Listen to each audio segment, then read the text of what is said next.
오늘은 권력과 리더십이라는 제목으로 로마서 13장 1절의 말씀을 중심으로 함께 살펴볼 텐데요. 그런데 돌아보면 몇몇 나라들을 빼고는 대부분 국민이 최고 통수권자를 직접 또는 간접으로 선출을 합니다. 왕정을 실시하는 나라라고 할지라도 막강한 권한을 갖기보다는 상징적 수반에 그치는 경우가 많죠. 대개 이제 권력을 가진 사람들은 그 권력을 자기의 것으로 여기는 사람이 있는가 하면은 철저하게 국민이 맡겨주신 권한이다 이렇게 생각을 하고 공복으로서 사명감을 다해 헌신하는 사람들도 있습니다. 문제를 일으키는 사람은 그 권력을 사사로이 쓰는 사람이 문제를 일으키는 거죠. 그렇기 때문에 투표를 잘 해야 한다 이렇게 말씀을 드릴 수 있는데, 오늘 로마서 13장 1절의 말씀은 사실은 이제 7절까지 전체를 살펴보아야 한 덩어리로 이해할 수가 있는데, 그리스도인과 세상 권세, 권력과의 관계 속에서 그리스도인들이 어떠한 처신을 해야 하는가 하는 것을 일러주고 있습니다. 아주 짧은 본문이지만은 깊은 이해와 통찰을 우리에게 제공하고 있음을 보는데, 1절을 중심으로 간략하게 정리하면서 과연 권력과 리더십 이게 어떠해야 하는가 하는 것을 한번 생각해 보려고 합니다. 먼저 본문을 한번 같이 한번 읽어봅시다. 13장 1절 시작. 각 사람은 위에 있는 권세들에게 복종하라. 권세는 하나님으로부터 나지 않음이 없나니 모든 권세는 다 하나님께서 정하신 바라. 아멘. 우리나라 헌법 제1조 2항에는 대한민국의 주권은 국민에게 있고 모든 권력은 국민으로부터 나온다 이렇게 규정합니다. 그러므로 오늘 말씀을 읽어보면 하나님으로부터 모든 권력이 나온다고 하니 이것이 충돌되는 거 아닌가 이렇게 생각해 볼 수도 있겠는데, 그런데 민주주의라는 것은 하나의 시스템이죠. 하나님이 허락하신 통치 방식입니다. 그래서 오늘날 사회주의, 공산주의, 왕정, 공화정 이런 말을 하잖아요. 역사상 존재했던 모든 통치 시스템, 이거는 이제 절대선은 아닙니다. 그렇기 때문에 악한 왕도 있었고 또 선한 왕도 있었고 정치를 잘한 사람도 있었고 못한 사람도 있었고 이렇게 많이 있는 것입니다. 그러므로 하나님이 허락하시고 위임하신 세상의 권력이라고 하는 것은 이러한 양상을 띠고 있다라는 것을 먼저 전제하고 우리가 말씀을 나누면 좋겠습니다. 실제로 모든 주권은 하나님께 있는 것이죠. 천지 만물을 창조하신 하나님이시기 때문에요. 그리고 마지막 주의 재림 때 우리의 구원이 완성되지 않겠습니까? 그 순간까지 하나님은 세상의 통치 방식을 용인하고 허락하셨다는 사실을 우리가 인식해야 합니다. 그러므로 모든 권력이 하나님에게로부터 나온다고 하는 전제 아래에 권력과 리더십을 조명을 해보는 것인데요. 모든 역사를 주관하시는 하나님이시기 때문에 그 시대마다 어떠한 리더가 등장을 하는 그 이면에, 배후에는 하나님의 섭리가 있다고 하는 사실을 알아야 한다는 겁니다. 하나님은 권력을 세우기도 하시고 때로는 무너뜨리기도 하시는 하나님이십니다. 그리고 또 우리가 알아야 할 것이 인간관계 속에서 상하가 있잖아요. 선생님이나 부모님도 계시고 직장에 가면 상사도 있고 또 군대로 치면은 계급에 따라서 그 위에 그 상사들이 있잖아요.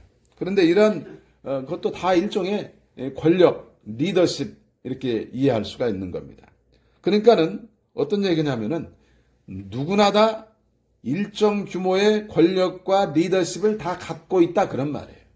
그렇죠? 그래서 우리는 권세는 하나님으로부터 나지 않음이 없나니 모든 권세는 다 하나님께서 정하신 바라 하신 말씀을 잘 새겨 듣고 실천을 해야 할 것입니다.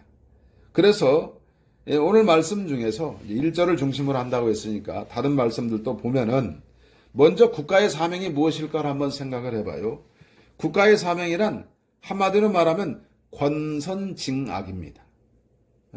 선을 장려하고 악을 징벌하는 것이죠.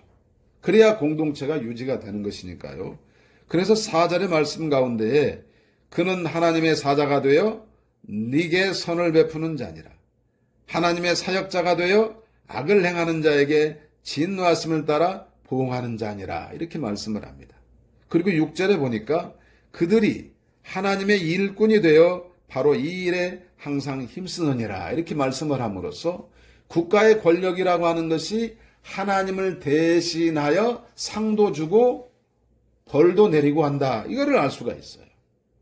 그러니까는 소극적으로 우선 악을 억제해야 되겠지. 국가 권력이 범법자를 하나님을 대신해 가지고 처벌한다는 이야기예요. 적극적으로 선을 장려하는 것입니다. 이거는 매우 포괄적인 것인데 국가가 펼치는 모든 정책이 여기에 해당이 된다고 볼 수가 있는 것이죠.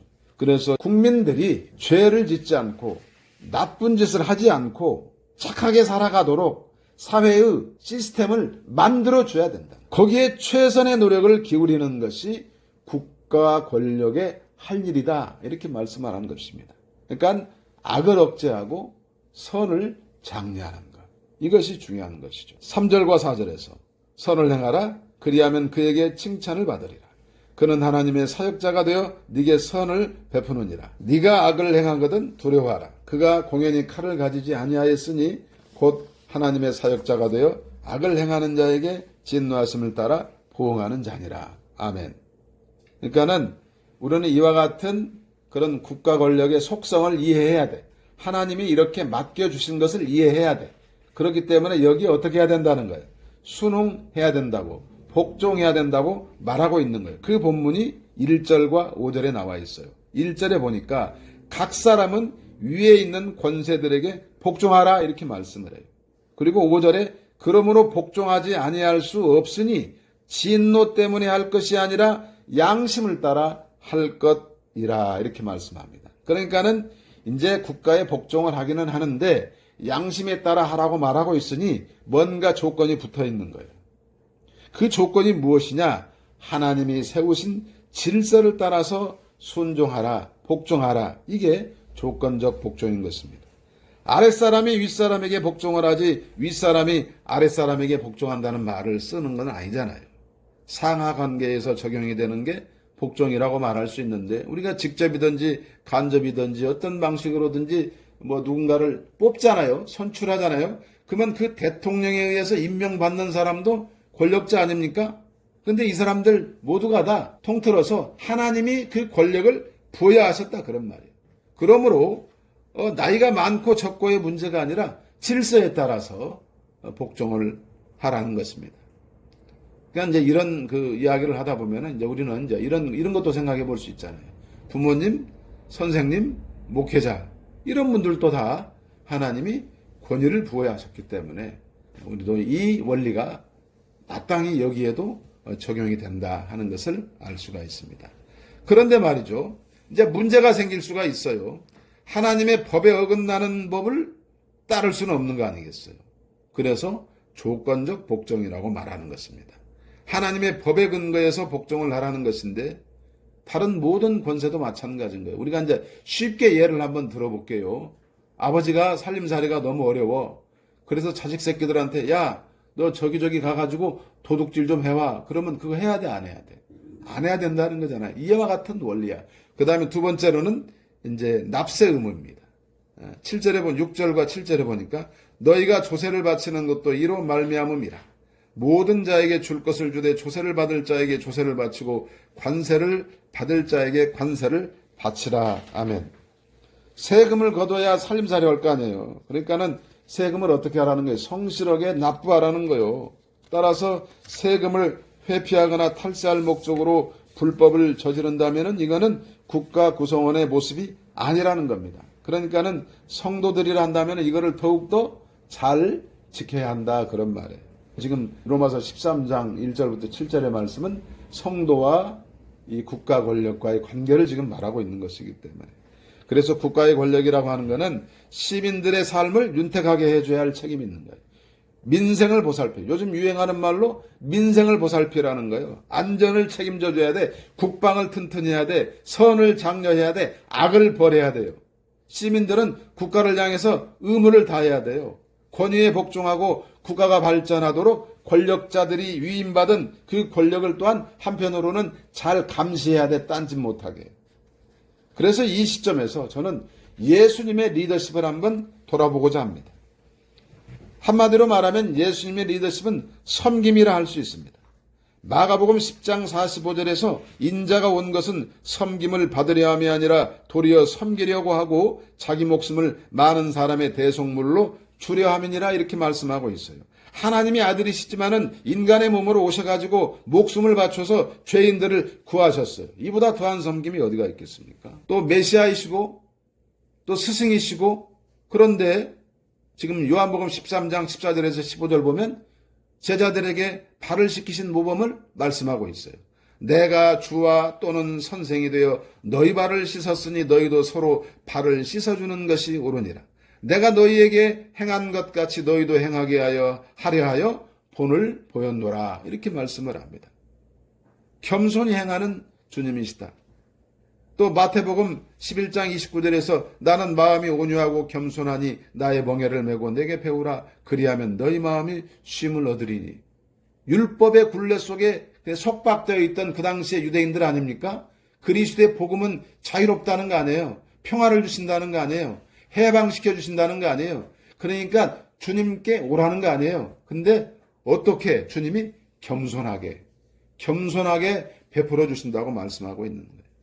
그 다음에 요한복음 10장 11절에서 끝까지 책임을 지시고 돌보시는 하나님이심 예수 그리스도이심을 보여주고 있어요. 나는 선한 목자라 선한 목자는 양들을 위하여 목숨을 버리거니와. 결국 주님은 죄 많은 우리 인생들을 구하시기 위해서 십자가에서 스스로 희생하셨어요.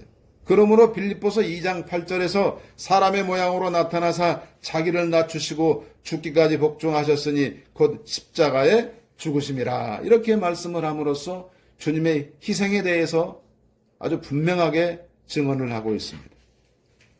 주님의 제자들, 그 가운데 수제자인 베드로, 그가 하는 말을 한번 들어봅시다. 베드로전서 5장 2절과 3절에서 보면은 강압적이어서는 안 된다고.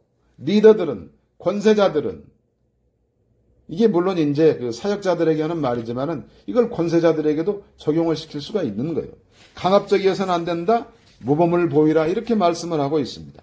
너희 중에 있는 하나님의 양 무리를 치되 억지로 하지 말고 하나님의 뜻을 따라 자원함으로 하여 더러운 이득을 위하여 하지 말고 기꺼이 하며 맡은 자들에게 주장하는 자세로 하지 말고 양 무리의 본이 되라. 아멘. 무슨 말을 하고 있는 것입니까? 그야말로 백성들 위해 군림하지 말라는 거 아니야. 목회자가 성도들 위해 군림하지 말라 이렇게 말하고 있는 거 아니야. 긍휼함과 자비로운 마음으로 베풀고 섬기라 이렇게 말씀하고 있는 거 아닙니까? 지금 수많은 그런 권력자들, 그 고위직에 있는 공무원이라고 하는 사람들 모두 예수님과 같은 리더십을 행사하면 얼마나 좋겠어요.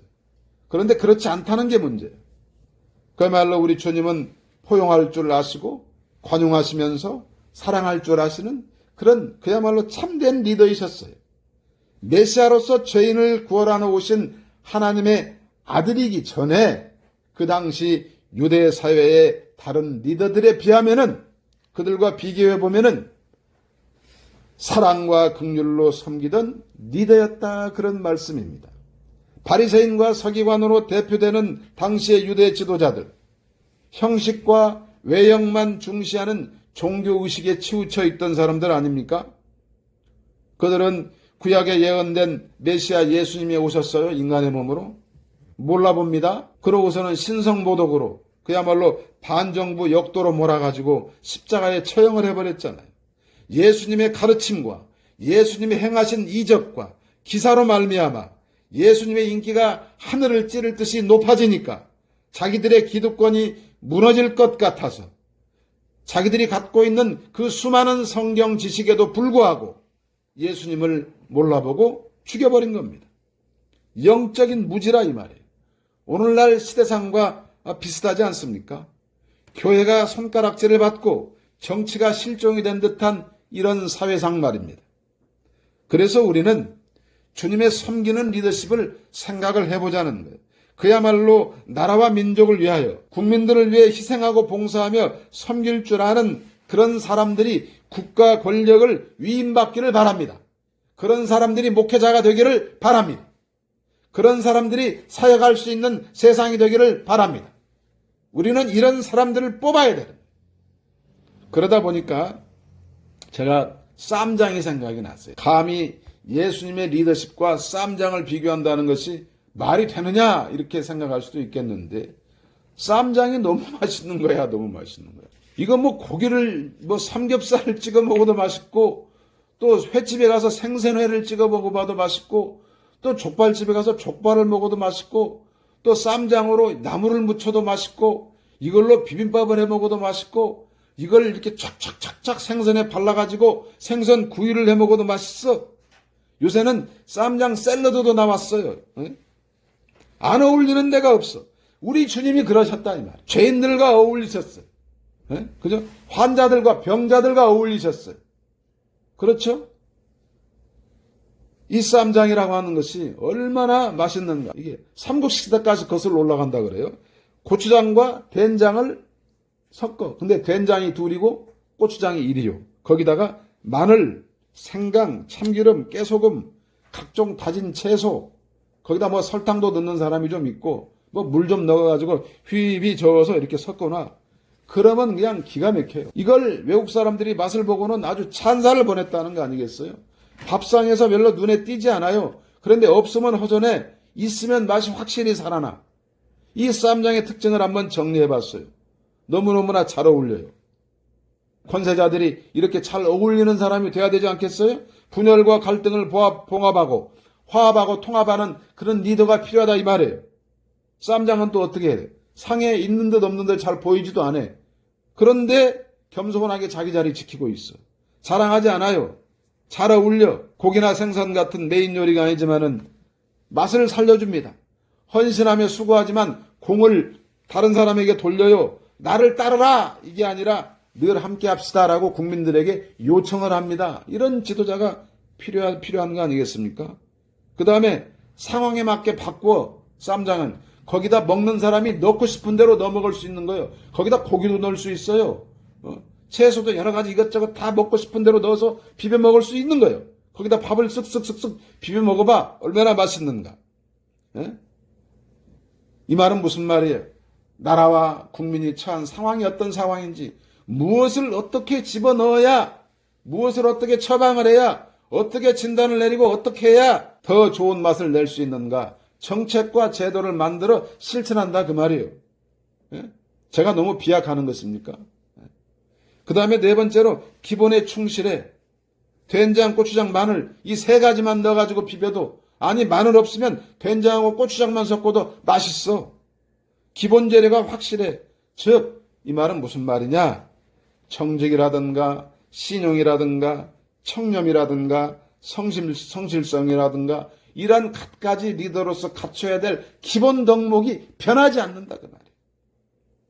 그러면서 이러한 것들을 바탕으로 이제 리더라면 어떻게 해야 되겠냐는 거예요. 이런 어울림, 쌈장 같은 국민들과 화합하고 어울리는 이와 같은 어울림을 바탕으로 국제 외교 관계에 있어서는 국익을 최우선으로 하는, 국가의 권익과 국가의 이익을 최우선으로 하는 쌈장이 돼야지. 싸움장이 돼가지고 국가의 이익을 극대화시키는 그런 노력을 해야 되지 않겠습니까?